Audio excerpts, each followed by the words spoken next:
Please subscribe my channel.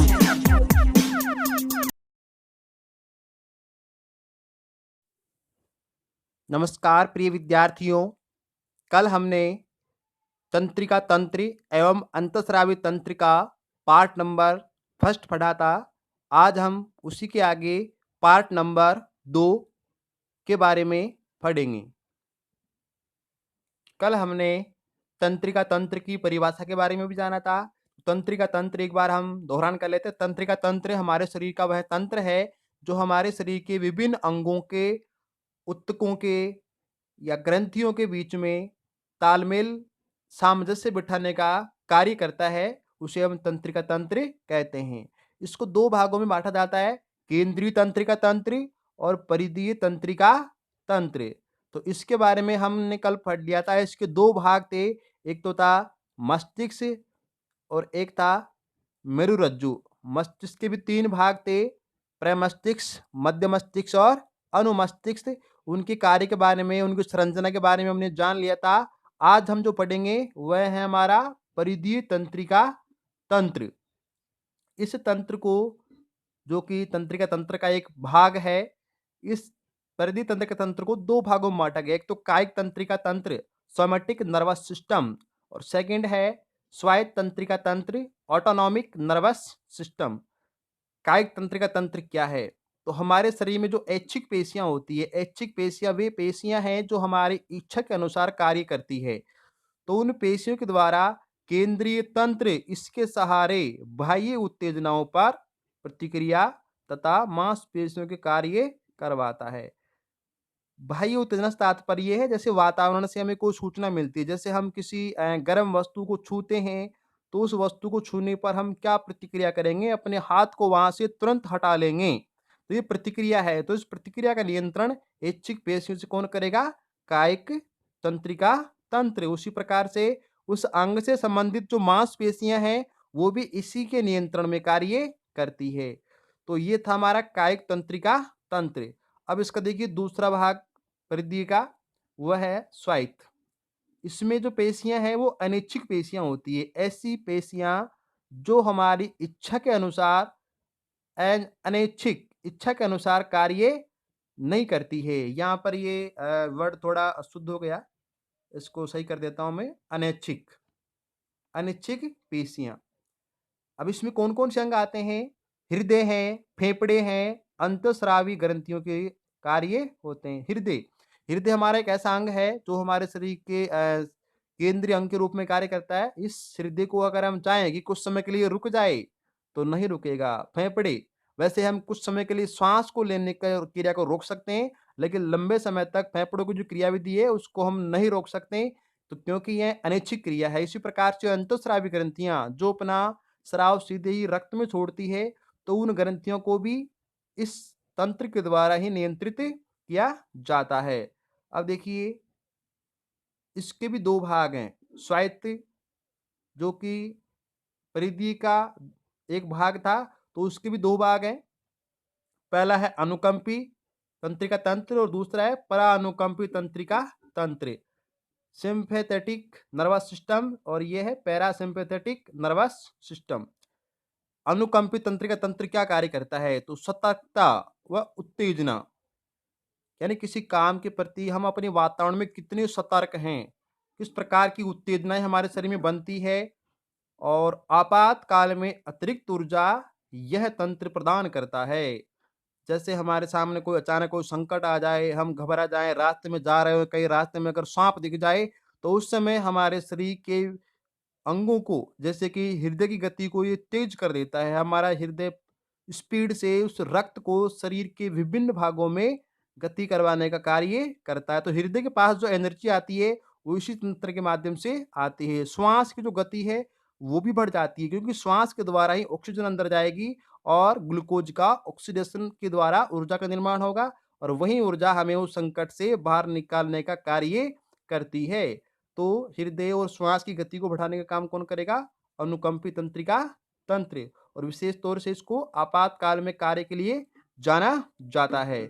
इसके बाद देखिए परानुकंपी, विश्राम अवस्था में, हम खाना खाने के बाद में ये भोजन लेने के बाद जब सो रहे होते हैं, तो उस समय हमारे शरीर में ये ऊर्जा का संचय करता है। संचय यानी उस ऊर्जा को इकट्ठा करता है। क्यों करता है?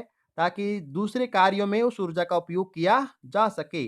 जैसे कि हमारी आँख की पुतली को सिकोड़ना। हमारी जो आँख की पुतली है, पुतली का काम होता है आँख में प्रवेश करने वाले प्रकाश की मात्रा को नियंत्रित करना। अगर हम अधिक प्रकाश में हैं, जैसे बाहर चले जाते हैं धूप में, तो उस समय इस पुतली का आकार सिकुड़ता है। ये अपने आप सिकुड़ता है, इसमें सोचने की आवश्यकता नहीं होती है, क्योंकि इसमें कौन-सी पेशियाँ होती है? अनिच्छिक पेशियाँ होती है। तो आँख की पुतली को सिकोड़कर उस प्रकाश को कम किया जाता है और वापस अगर हम अंधेरे में या कम प्रकाश में जाते हैं, तो पुतली की साइज़ बढ़ जाती है। तो इस पुतली को सिकोड़ना और फैलाने का कार्य कौन करेगा? परानुकंपी तंत्रिका तंत्र। इसी प्रकार से हमारी जो लार है, उस लार को घटाना या बढ़ाना है और उसी प्रकार से जो पाचक रस हमारे शरीर में स्रावित किए जाते हैं, तो उन पाचक रसों की भी वृद्धि इस तंत्र के द्वारा नियंत्रित की जाती है। तो इस प्रकार से ये अपने स्वायत्त तंत्रिका तंत्र के 2 भाग थे, अनुकंपी और परानुकंपी। स्वायत्त तंत्र के तंत्र किसका भाग है? तो वो है परिधीय का। परिधि में कितने भाग हैं? 2 भाग, कायिक तंत्रिका तंत्र और स्वायत्त तंत्रिका तंत्र। और ये दोनों किसके भाग थे? परिधीय की। और परिधीय किसका भाग था? तंत्रिका तंत्र का। तो इस प्रकार से पूरा आरेख के माध्यम से इसको आप याद कर सकते हैं। अब आगे देखते हैं तंत्रिका कोशिका, न्यूरॉन। तंत्रिका तंत्र की जो संरचनात्मक यानी उस तंत्र का निर्माण करने वाली, संरचना बनाने वाली और क्रियात्मक इकाई यानी उसमें कार्य करने वाली, संरचना का निर्माण करने वाली यानी उसको बनाने वाली और उसका जो कार्य करने वाली प्रमुख इकाई है, वह है तंत्रिका कोशिका, जिसको हम न्यूरॉन्स के नाम से भी जानते हैं। इसका काम क्या है? तो शरीर में एक स्थान से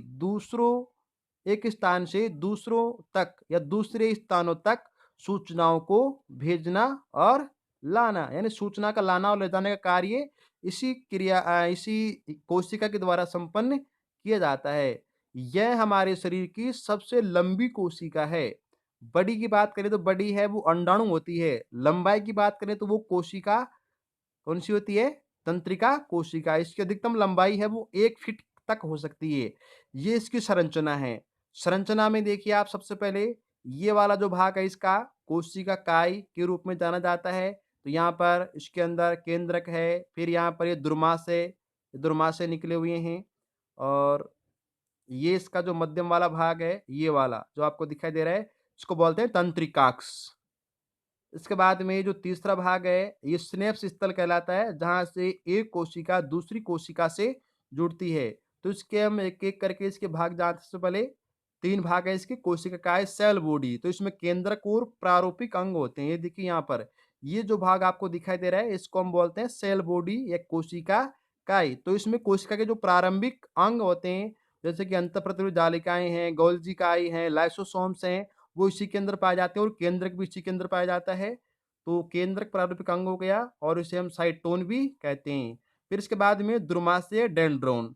यहाँ से छोटे तंतु होते हैं जो उद्दीपनों को कोशिका काय तक भेजते हैं।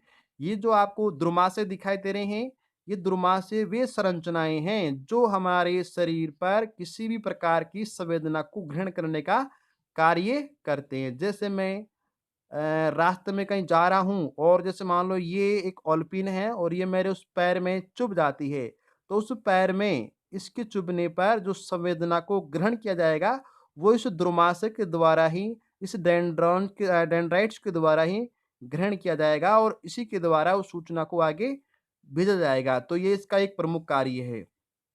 इसके बाद देखिए तंत्रिकाक्ष एक्सॉन, ये जो लंबा भाग है यहाँ से लेकर के यहाँ तक, इसको हम क्या बोलते हैं? तंत्रिकाक्ष बोलते हैं। तो बेलनाकार संरचना है, स्थूल संरचना है, क्योंकि बीच-बीच में से ये उभरी हुई आपको दिखाई दे रही है, तो स्थूल संरचना है। और अंतिम भाग पर यहाँ पर सिनेप्टिक पुटिकाएँ होती है। इन पुटिकाओं से न्यूरोट्रांसमीटर पदार्थ निकलता है। ये जो अंतिम भाग है यहाँ पर, तो इसमें देखिए कुछ बटन के समान संरचनाएँ आपको दिखाई दे रही है। ये होती है सिनेप्टिक पुटिकाएँ। इनका काम क्या होता है? तो ये विशेष प्रकार के रसायन का स्रावण करती है, जिनके द्वारा यहाँ की सूचना आगे की ओर जाती है। तो इस प्रकार से ये इसकी संरचना थी। अब इसकी एक बार हम कार्यप्रणाली समझते हैं, कैसे ये अपना काम करता है। तो सबसे पहले जैसे यहाँ से कोई दूसरा उदाहरण लेते हैं, जैसे अपने मान लो सिर में से कोई बाल को उखाड़ता है, तो उस बाल के उखाड़ने पर जो सिर की कोशिकाएँ हैं, उन कोशिकाओं में ये जो तंत्रिका कोशिका है, उस कोशिका के इस द्रुमाशय भाग के द्वारा वहाँ से उस सूचना को ग्रहण किया जाएगा और ग्रहण करके उस सूचना को कोशिका काय तक भेजा जाता है।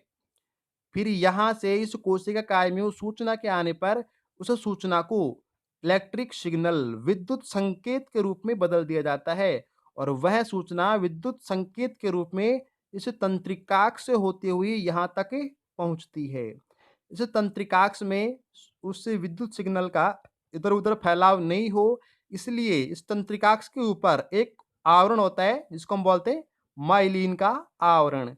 ये माइलिन का आवरण वसा से बना हुआ रहता है जो कि विद्युत रोधी होता है। जैसे हमारे बिजली के जो तार होते हैं, उन बिजली को तारों को विद्युत रोधी बनाने के लिए उनके ऊपर प्लास्टिक का आवरण होता है। ठीक वैसे ही इसके ऊपर ये प्लास्टिक के आवरण की तरह ही कार्य करता है। तो यहाँ से सिग्नल विद्युत संकेत के रूप में यहाँ पर पहुँचते हैं। यहाँ तक पहुँचते-पहुँचते उस सूचना की जो गति है, वो कम हो जाती है। फिर उस सूचना को अधिक शक्तिशाली संकेत में बदलने का जो कार्य करता है, वो इस सिनेप्टिक जो स्थल है, सिनेप्स स्थल, उस स्थल में पाई जाने वाली सिनेप्टिक पुट्टिकाएँ, बटन के समान आकृतियाँ।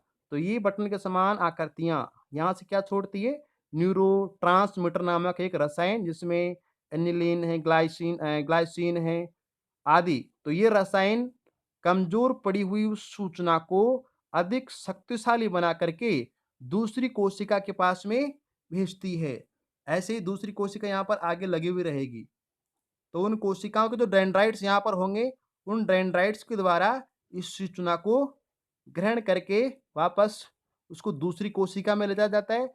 फिर दूसरी कोशिका उसको तीसरी कोशिका में, तीसरी कोशिका उसको चौथी कोशिका में पहुँचाती है और इस प्रकार पलक झपकते ही ये सूचना हमारे शरीर में संचारित होती है, अर्थात अंग से मस्तिष्क तक जाती है और मस्तिष्क से वापस उस अंग तक आकर के प्रतिक्रिया को संपन्न करती है।